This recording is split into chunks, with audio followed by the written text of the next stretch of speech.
ખેડૂતોના મુદ્દે જ હું લડીશ આવી શરતથી જોઈન થયેલો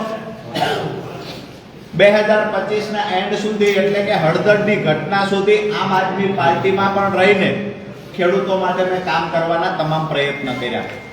આ સમયગાળા દરમિયાન ક્યાંક ને ક્યાંક જ્યારે હું બિન રાજકીય રીતે ખેડૂતો માટે અવાજ ઉઠાવતો ત્યારે પણ ખેડૂતોને પાક નુકસાનનું વળતર અપાવવામાં, જમીન સંપાદન થતી હોય તો યોગ્ય વળતર અપાવવામાં, હાઈ ટેન્શન લાઈન નીકળતી હોય તો એના માટે પણ લડાઈ લડ્યા.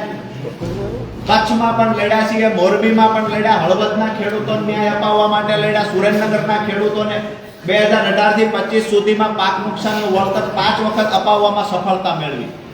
મૂળી તાલુકામાં સિંચાઈનું પાણી સ્કાવરવાલ ખોલાવવા માટે સતત સંઘર્ષ કરી અને 3 વર્ષના અંતે સ્કાવરવાલ ખોલાવવામાં સફળતા મળી, જેના કારણે દર વર્ષે અત્યારે તળાવો ભરાય છે.